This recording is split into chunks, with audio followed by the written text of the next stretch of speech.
In my world there is music and good vibes and laughter and lovers, adventure and friendship.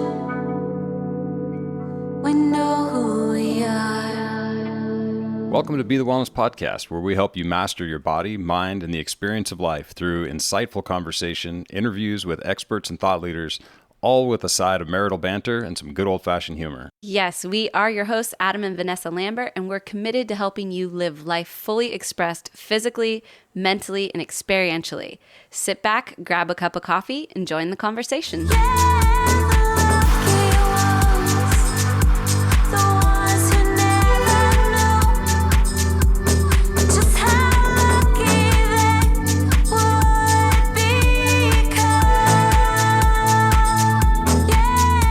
Hello, everybody. Welcome to Be the Wellness Podcast. Adam and Vanessa Lambert. Back with a fantastic episode. Well said. Yes. I mean, I have stuff. You have words. I have words. I have words in my head. If I open my mouth, they just fall out. Exactly. And, we've had this week's guest on once before, and so I'm really excited to talk to her again. She's got some great new developments and products and just really cool offerings for her community, for our community, for anyone who needs it. She is Lisa Wimberger. She's the founder of the Neurosculpting Institute. She holds a master's degree in education, a foundation certificate in NeuroLeadership, and certificates in medical neuroscience, visual perception, and the brain and neurobiology.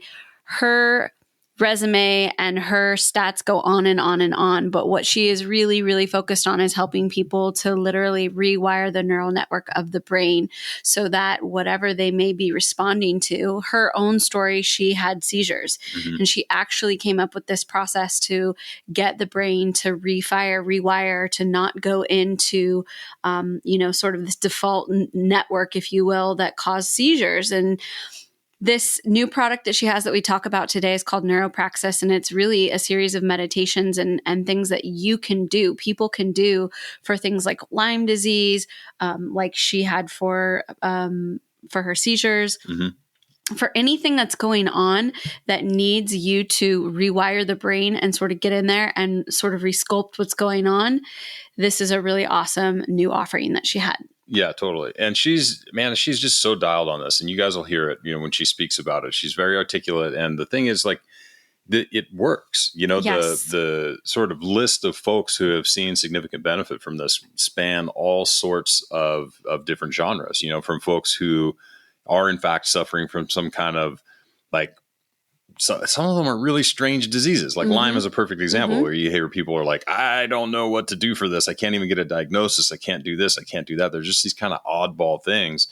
And people are seeing success with, really what is focused guided meditation around helping your brain sort it out, and then on the other end of the spectrum, there's people with, PTSD and depression and stuff like that she works pretty closely with. So it's cool stuff. Yeah. If you know anyone who's suffering from Lyme, we have friends who have it and have suffered tremendously. And, this is such a great option to give people so that, especially if they've kind of gone the gamut and they're just, either they're in recovery with, irregular flare-ups, or if they're still just in the process of figuring out what the heck is going on with their body. It's a really great opportunity for them to get in and at least front load themselves with some positive visualization, with some ideas about how to get the brain working in the way that is most beneficial to your physical experience. Okay. And without further ado, here's Lisa. And we're live. Welcome back to the podcast, Lisa.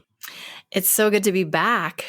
Yeah, it's so great to have you back, and so excited to talk about this new project that you're up to and the timing. We were talking before we went live that the timing couldn't be more impeccable for what you're up to. So I'm really excited to dive into what you're up to.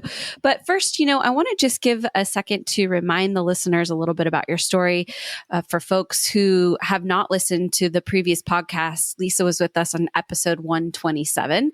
So I would highly recommend going back and learning more about her story, but maybe you can just give us a quick synopsis of neurosculpting and sort of the road that kind of led you to this path. Yeah. Self-serving need to heal led to this path in a nutshell. The best reason. Yeah, right. I had a vasovagal seizure disorder from a very young age, and it was not known really what that was. It was not understood. And the seizures would get worse over the years in severity.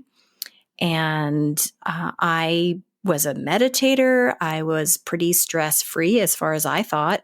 So when, after decades of having these seizures, a doctor told me they're stress-induced, I just had no grasp of how that was even possible. And that led me down the neuroscience path to learn, okay, well, what does vasovagal seizure mean? What is my vagus nerve? What's happening in my central nervous system? Oh, I have a brainstem. What does that do? And, all of these basic user manual things about having a human body that I had no clue about, that were short-circuiting because of stress and because of my patterns, my neuroplastic patterns that I also didn't know about. And after learning, educating myself through any course I could get my hands on, I learned a lot about neuroplasticity. I learned a lot about how my nervous system was functioning versus how it could optimally function. And there was a huge gap. And I had always just assumed meditation would take care of all of my emotional regulation, only to learn that certain types of stress responses don't really benefit from distancing yourself from emotions or witness mode. Some of those stress responses actually are inflammations of the witness mode, like freeze. So once I learned that as a person who defaults to freeze, my dissociative meditation practice wasn't helping me, the light bulbs went off, and I just needed to find a way to repattern my nervous system at the brainstem level because the seizures were killing me. And it was like necessity was getting very urgent because I was a single mom at the time. The seizures were so bad that I was ending up in the ER or with, paramedics over me trying to resuscitate me. And so I had to sort of put the neuroscience into practice and re-engineer my meditation practice because I knew meditation would work. I just knew it wasn't working the way I was using it. And I created some very regimented steps to the meditation process that actually did work for me to be somatically safe and grounded and capable to go into my central nervous system and start playing with patterns. And once I did that and I circumvented my seizures and the seizure disorder went away, I kind of embarked on being in service to this for the rest of my life. So at that time, I quit my job and gave myself over to the teaching of this thing, which back in 2007 didn't have a name, wasn't called Neurosculpting because I didn't yet have the name. And that led me to this. There's a few things I want to unpack there because you mentioned the freeze. I don't know if you said freeze function or if you naturally had a tendency towards freezing, and I want to hover there because this is part of your story online too. And I'm the reason I want to hover here is because I'm sure that there will be people out there listening that are like, oh, I relate to that. So can you dive a little deeper into what you're talking about, being someone who gravitates or their default setting is that freeze mode? Yeah. So we have 3 responses in a human body: fight, flee, freeze. And we have access to all of that in any moment. And we go back and forth, but some of us tend to create a pattern of reaching for one subconsciously or automatically before another.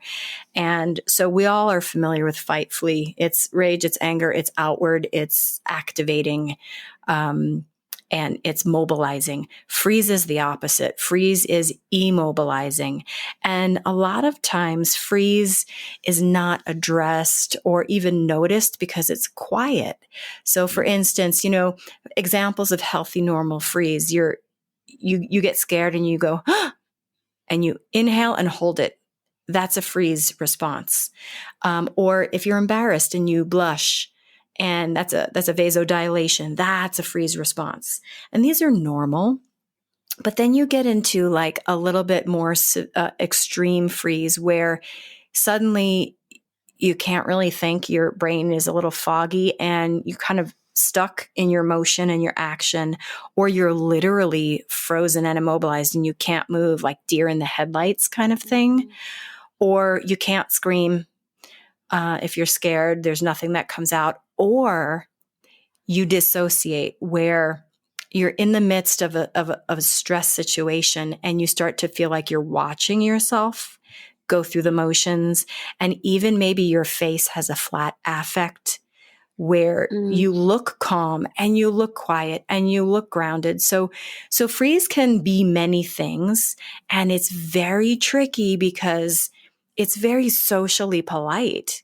Mm-hmm. And so nobody really rushes in to help someone who's frozen. Everyone rushes in to help mitigate an angry response or downregulate someone's, activation, but people don't recognize freeze nearly as much as, well, they're starting to now, but, even 10 years ago, people were not recognizing freeze.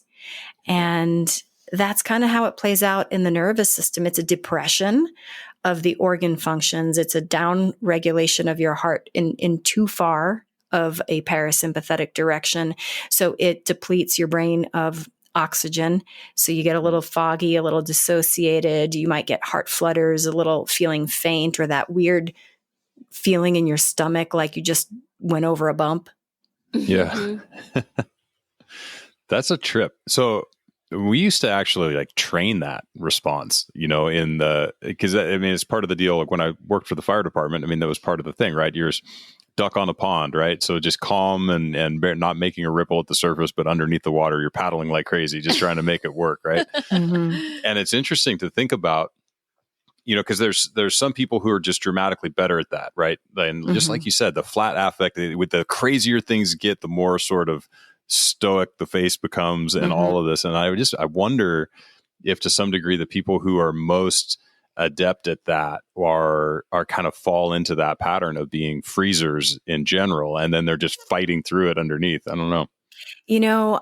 I think we all have, we're born with access to all the things, right? Fight, flee, freeze.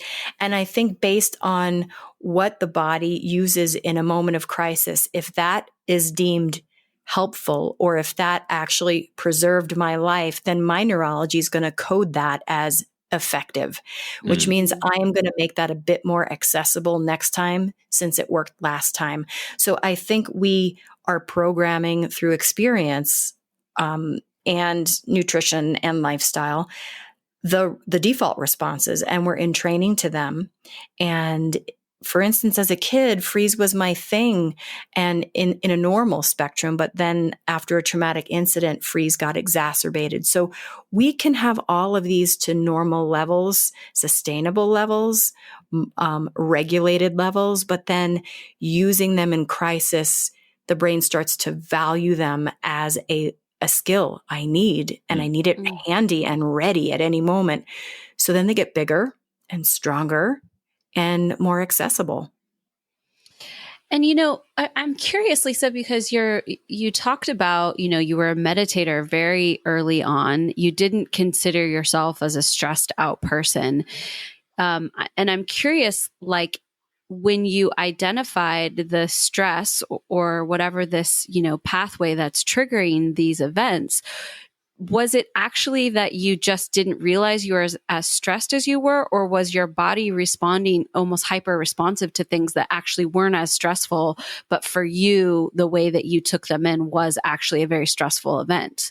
It was both. So in my case, there was a traumatic incident that I did not really have recollection of for many years that was underneath my freeze response. And the more you use a response, the stronger it gets, like a muscle. So over the years, anything, in the beginning, it was anything remotely symbolic and familiar to that original event might have sent me into freeze. But as the response becomes more readily available, then everything stressful tangentially becomes viable fuel to incite a freeze response. So the set of triggers grows. Your window of tolerance diminishes so that over time you perceive more of life as stressful because your nervous system's resilience is less and less the more you engage in that response. So it's a combination, right? Like not everyone has a traumatic event that makes them go into a stress response. Sometimes it's just normal daily life. But then you compound that with using one of those responses in a profound moment. And now your brain starts to light that up like a neon sign to light your path. And so now everything lit through that filter is now colored with that same hue of threat. So it's interesting because the stress I had that started this whole thing was so old, but life was just poking it all over the place. And I was just going to the one response I knew how to have. Of course. It's interesting because I think about, for me personally, really being able to dive deeper into trauma in my own life. I think about how it's even stored in our DNA from our ancestors and passed down, even if it wasn't a traumatic event specifically in your life, like those trauma stories are stored in the DNA oftentimes from those who've come before us. And do you buy into that? Does that part of your philosophy, or where does that land for you in your process? At this point, it's pretty empirically proven that epigenetics is a real thing, right? that cultural and generational experiences that allow you to adapt and cope with life create residual protein markers.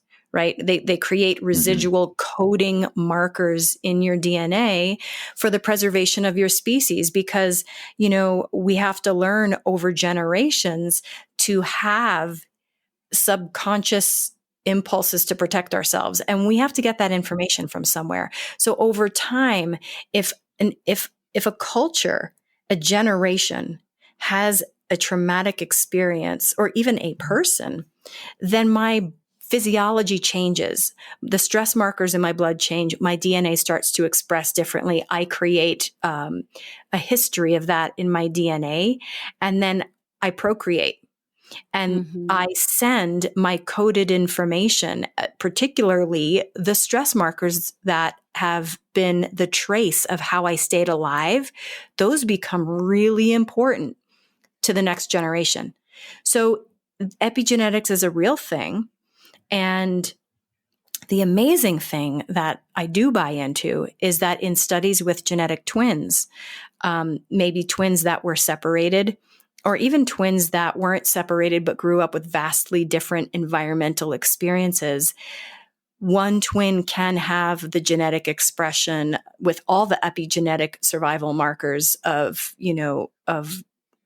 their culture and their lineage, and then the other can have all of those turned off because their environment added yet another epigenetic twist. In prior generations, it is the environment that you grow up in that creates your invitations to stress response. So it's an outside of your genetics influence. That's what epigenetic means. So if you could create those markers in one generation, you can actually affect those markers in another one by turning them off or turning new ones on. So, it's still kind of a new topic, and I am not an epigeneticist. So this is coming from just more of a neuropsychology perspective, but epigenetics, I have seen it to be real. I've read great studies that show how we can modulate it in this lifetime. And we do know sperm is affected by environment.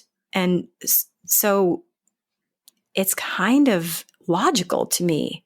Right.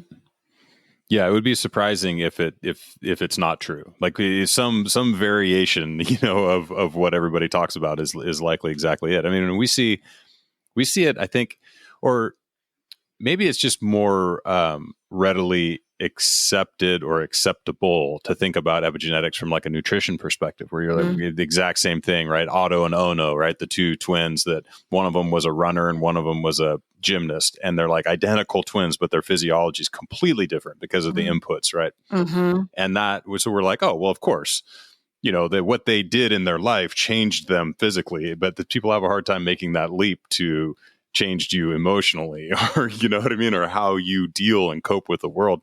Well, I don't know. It seems true to me. It's so interesting because we think we know everything about the human body anatomically because we've dissected it and we've looked at it. And only in the last couple of years, we just discovered a lymphatic system in the brain. Oh, didn't know that was there.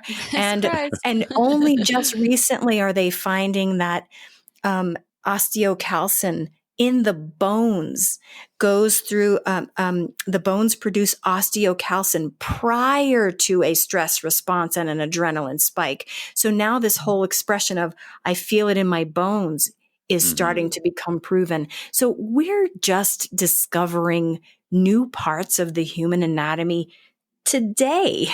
And that's mind blowing. So when we say, is epigenetics real? We're going to learn so much more about it in the next 50 years that makes us laugh at what we know about it now. Right. Yeah. We'll be like, how in the hell do we even drive those things around back then? We didn't know anything about them. Exactly. You know?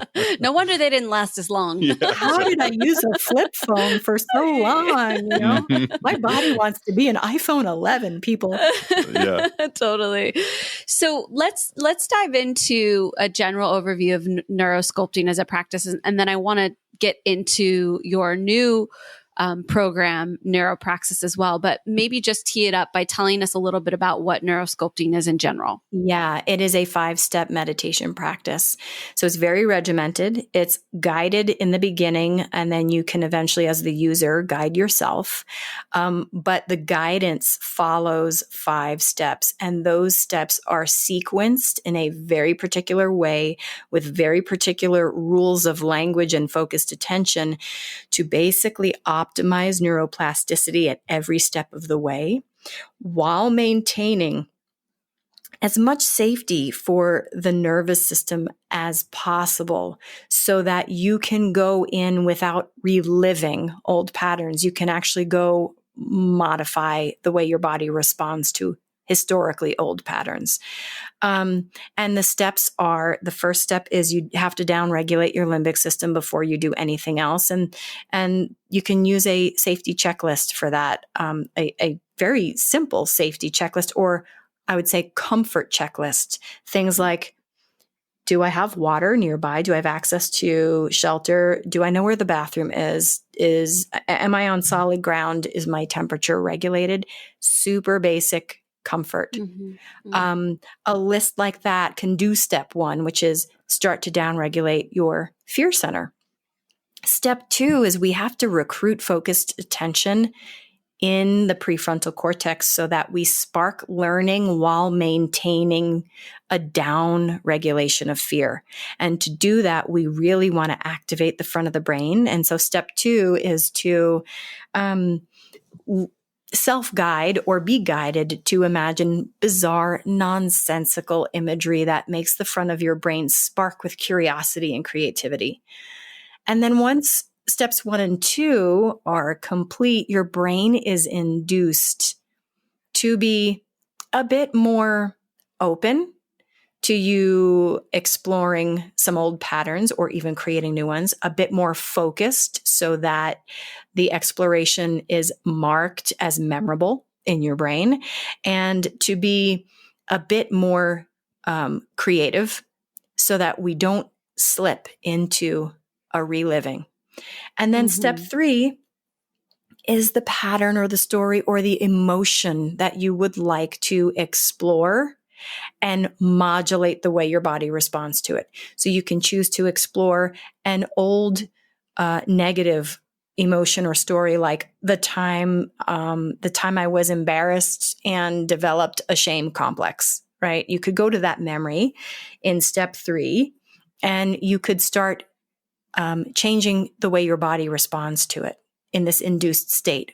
Or instead, in step 3, you could just cultivate something brand new and better, like I'll start cultivating a belief in my self-worth. And so we would guide you in step 3 to play with the content of your story in a very particular way. It has to be bilateral stimulation.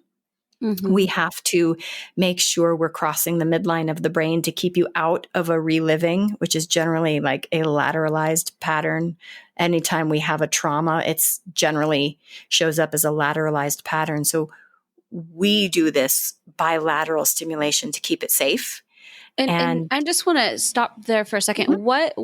What is the opposition to reliving it? Is it just because you don't want to ignite that trauma or that fear center? Is it kind of in like keeping that limbic system in balance? Yeah, there's a couple reasons. The first reason is that none of the neurosculpting facilitators are trained to be therapists. So we definitely do not want you reliving anything because we're just guiding a meditation. So safety in that respect. Another thing is oftentimes when you relive something, a reliving is called repetition, right? If you evoke a perception the exact same way you created it, then what you're essentially doing is reinforcing it. We do not want a negative reinforcement for the thing we're trying to get rid of or fix or modulate.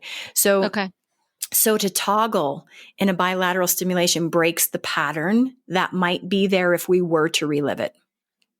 So in step 3, there's a very particular way to play with the content of your story. You have to engage left and right hemispheres. And we teach that in neurosculpting, how to do that yourself. And then step 4 is to bring in a somatic awareness so that we're not dissociating, right? To scan the body, see what is my body doing? How is my body a part of this experience? And if it's not comfortable, how can I make my body more comfortable now? In essence, breaking my body's default pattern. And we anchor into the somatic awareness with a hand gesture to help create like a little mark, a little somatic marker to get back there. In the days to come, you could always make your hand gesture and have a very gentle reminder of your meditation.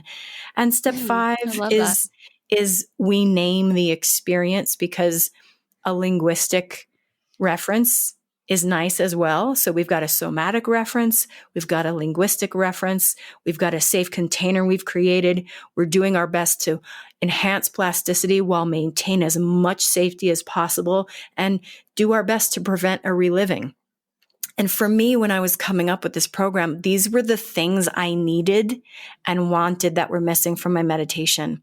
I needed to be handheld and gently walked to safety before I could let anything go, because letting it go meant I might have to look at it, and I'm not ready to look at it because I don't even know what safety is.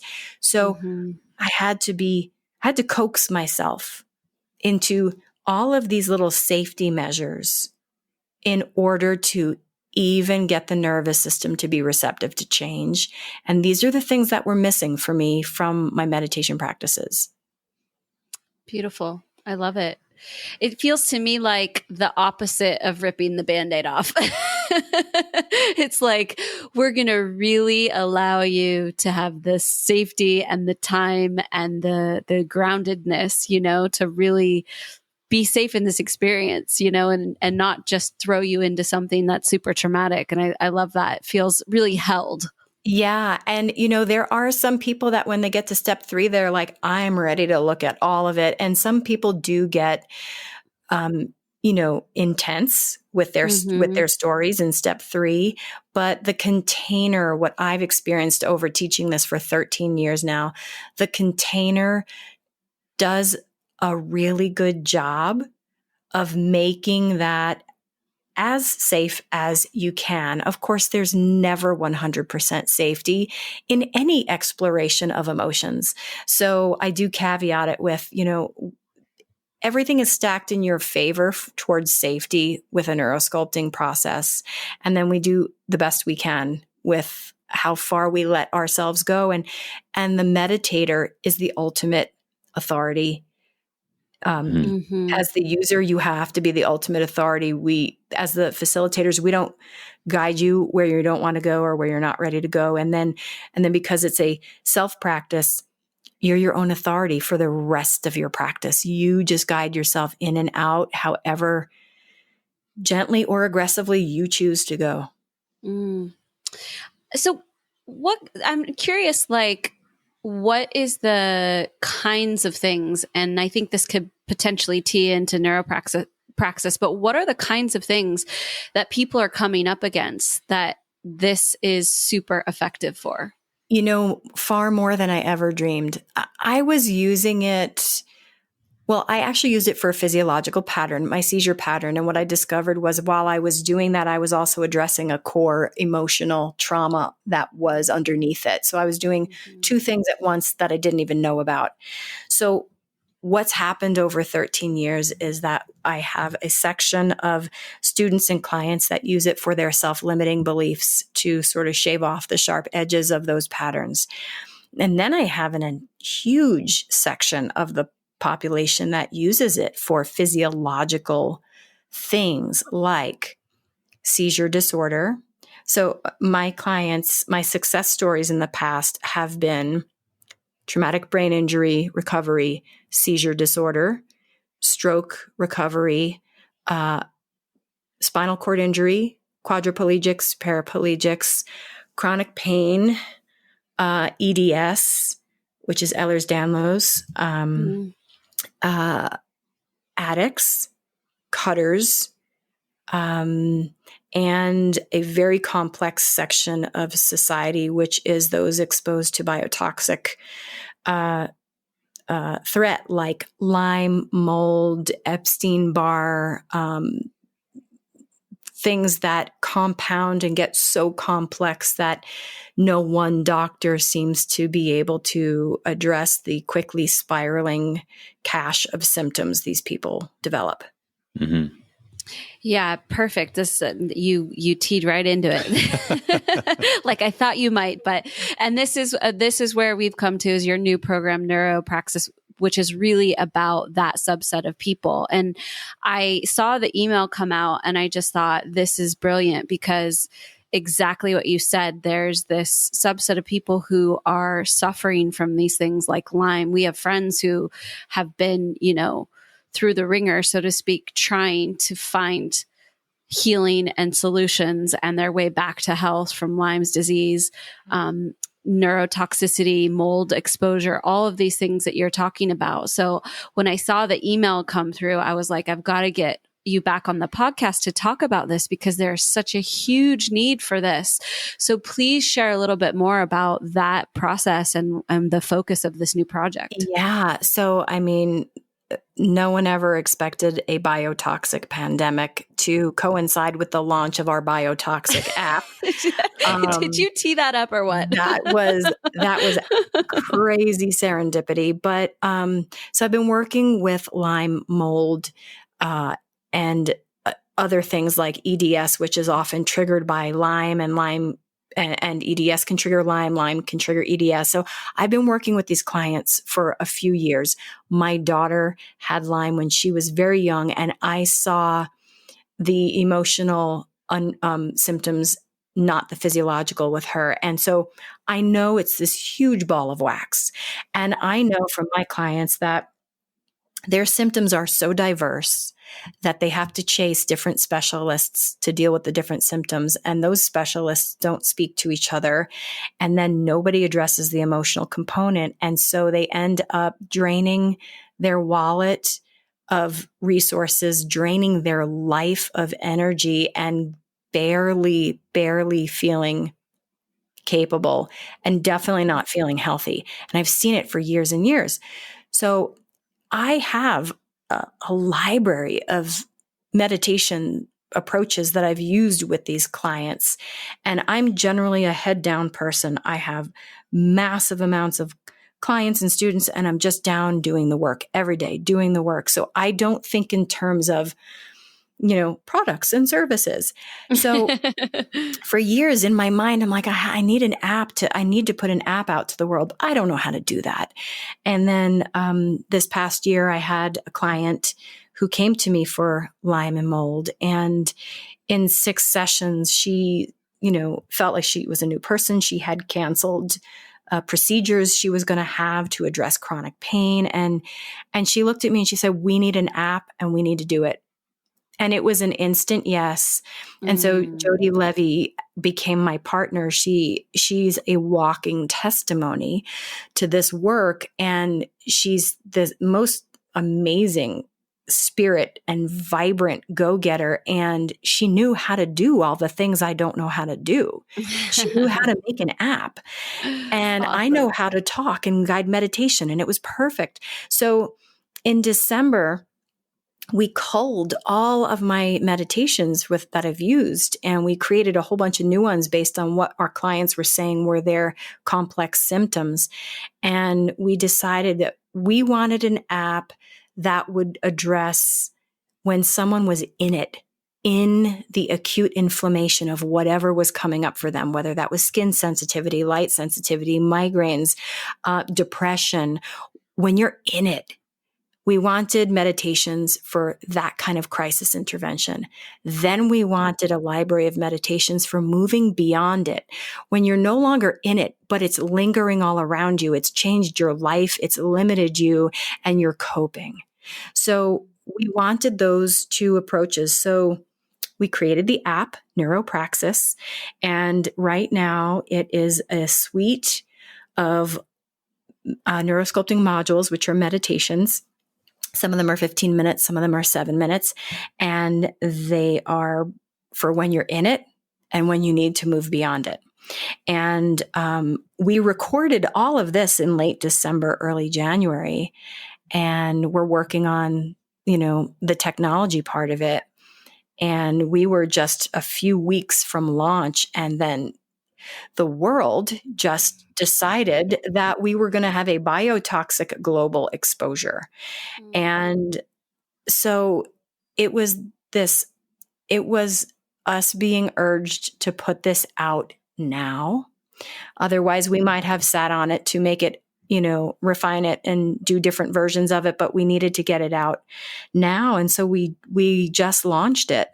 And, the feedback we're getting is pretty stellar. We have doctors using it for themselves and recommending it to their patients. We are discovering the feedback. These doctors are using it saying, I used it for my immune flare up the other day. I used it for my stomach dysregulation. I used it because I can't eat.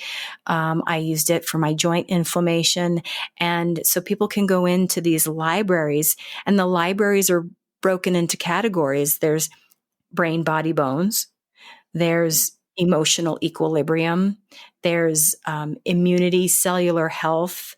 So based on kind of what your symptoms and your experience looks like, you can probably find a category. And there's a library of very specific guided neurosculpting meditations for those exact things. And it's about 60 or so different modules, and we'll be adding more and more as the time unfolds. And as we crowdsource more of your need, we can create more, so it can eventually address in the most well-rounded, specific way some of the more tangential symptoms. That's where we're at. Beautiful. That's incredible. I love it. Yeah, it's no small task, to sort out all of this technological stuff. It seems like sometimes on the outside, you're like, oh man, well, you just record all this stuff and you just put it in an app and then it'll just be on the internet, right? Yeah. You're like, yeah, the kind app. of. Yeah. So I'm curious because, we're talking a lot about the process for people, obviously in a flare up and moving beyond. But given that we're in this, this Corona universe right now, I'm curious about it as a sort of a preemptive strike and sort of a bolstering of the immune system, or like how you're approaching that idea of someone out there who's just really afraid right now. Like they're afraid of this virus. They're afraid of, being impacted by it. Is there some way that you can use this or the technology to sort of bolster their immune system? Absolutely. So, let's just distill it to the least common denominator. If you're stressed, your immune system's compromised, you're going to get sicker faster. Nobody wants to get sicker faster right now. So any of those meditations, which by default of the 5-step process, downregulate your stress center, any of the meditations, not even considering the story theme of them, will be downregulation meditations. So all of that compounded is a great support for the nervous system. But then there are meditations that invite some very playful epigenetic kind of imagery. And so we know that the body keeps the score, right? To quote Bessel van der Kolk, we know the body keeps the score. So the body's listening all the time. So if we are downregulating our stress response and at the same time choosing to harness the focused energy of our conscious and subconscious mind, and we're, doing these visualizations around our cells, our white blood cells. I mean, this kind of stuff works for cancer patients.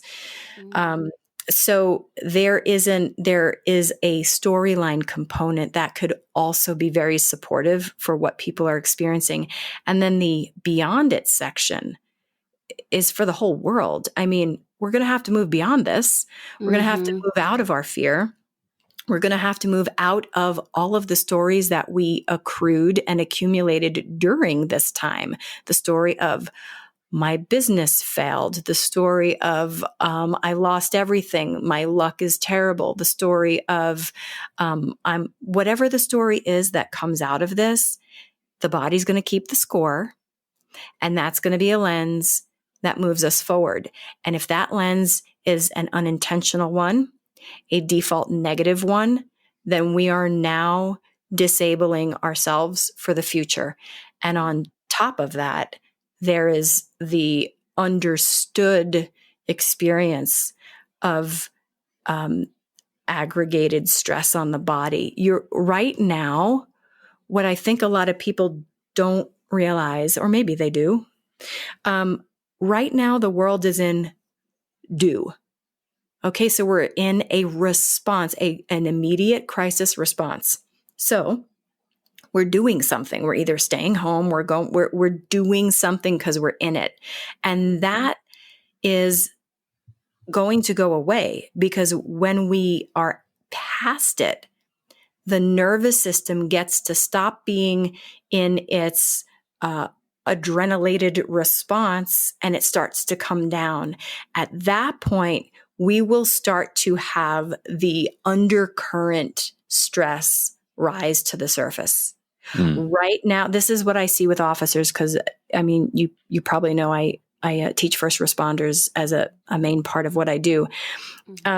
They're in crisis mode their entire career, and crisis mode pushes down into the background the more subtle things going on in the stress realm so that we can stay productive. And what I see with first responders is that it's when they retire that they have their heart attack. And that's the example of when you're in go mode, high production state, you are numbing to the stress underpinning all of it, because you have to stay productive. I mean, there's a reason adrenaline and cortisol get us active, and there's a reason the freeze response anesthetizes us. It's so that we can stay functional for right here, right now, for what we need to do. When that goes away, the compound stress symptoms will show up culturally or geographically or individually. And so as soon as the corona thing lifts, my mind goes to, okay, 18 months out from that, who's going to have neurogenic disease? Who's going to have diabetes? Who's going to have cardiac arrest? Who's going to have anxiety and depression? And because that's what compounds and expresses after you're out of the in it phase.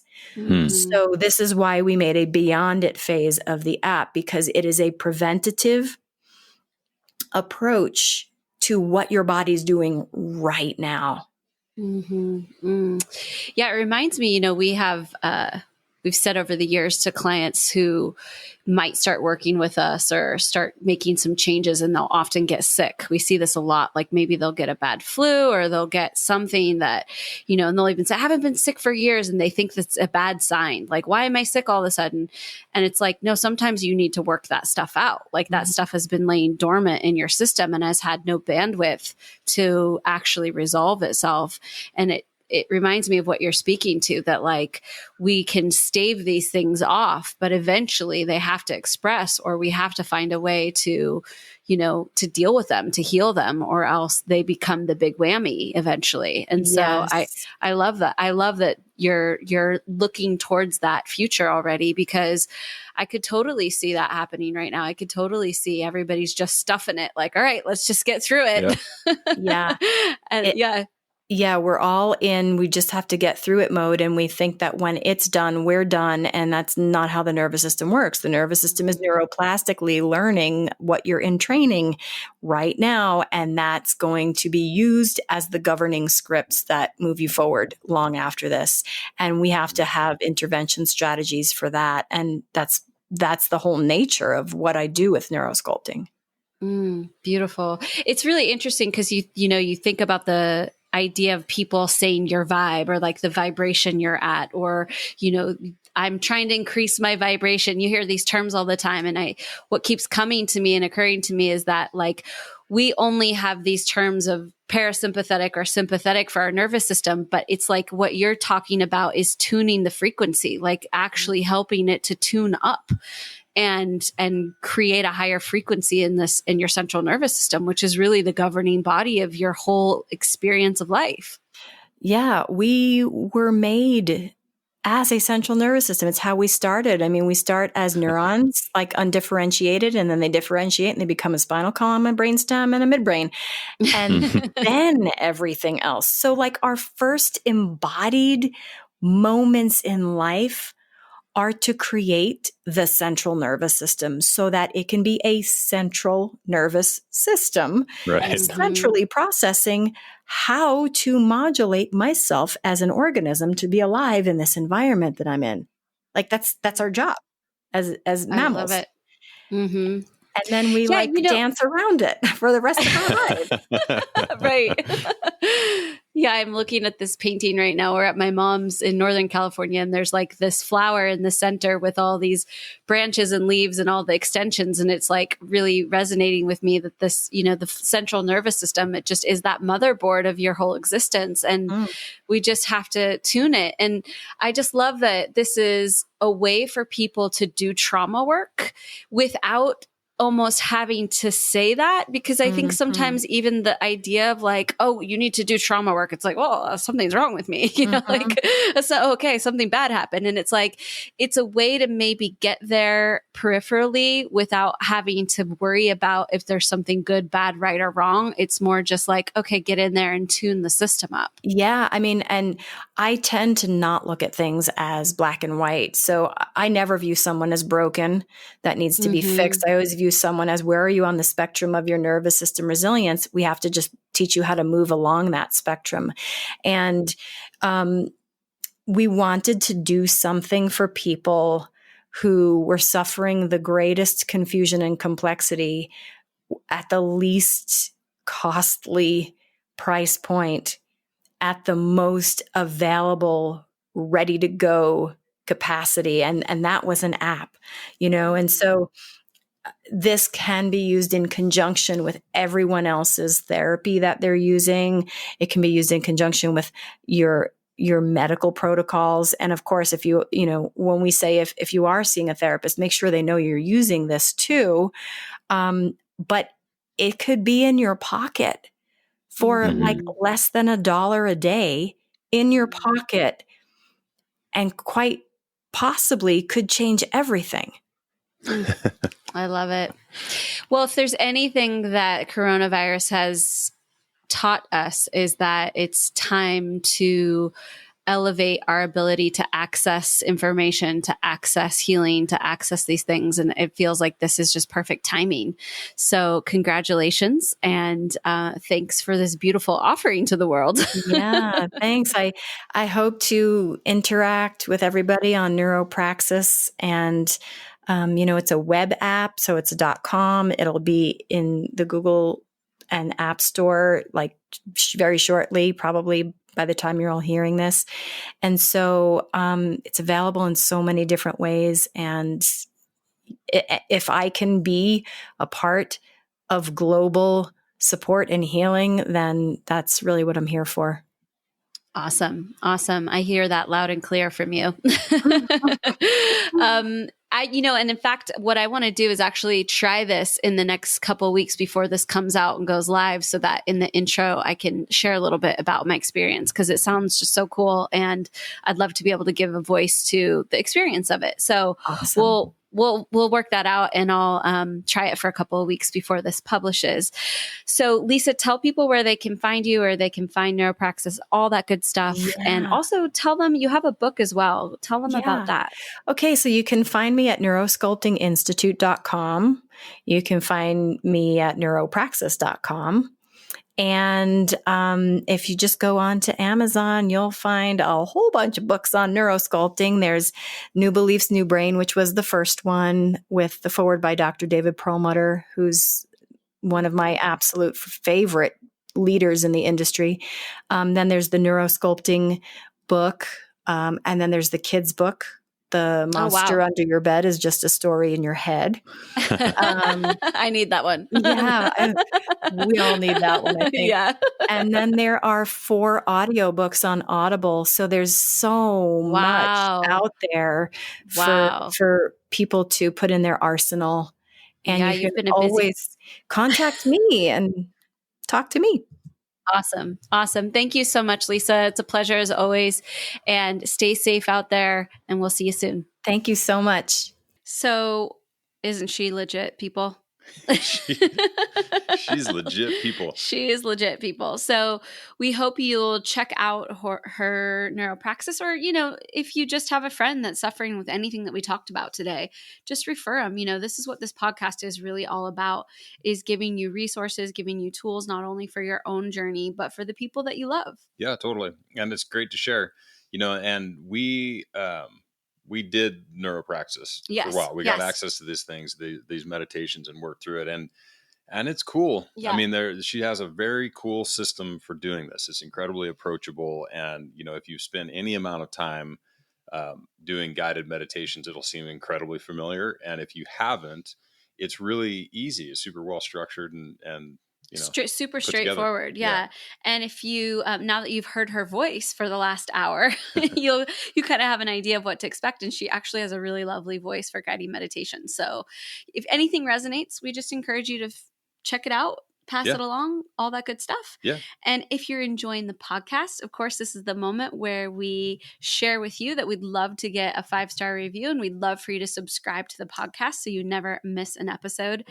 And if you leave us a 5-star review, send us a screenshot of your review, or you even share an episode and send us a screenshot of your review, send it to info@bethewellness.com. We will give you your choice of free pull-up challenge, handstand challenge, or bodyweight badass challenge. So you'll get some free coaching out of it. Yeah. What could go wrong? Sharing is caring, and so we're going to care right back. That's what's up. We'll see you guys next week. Bye. Bye.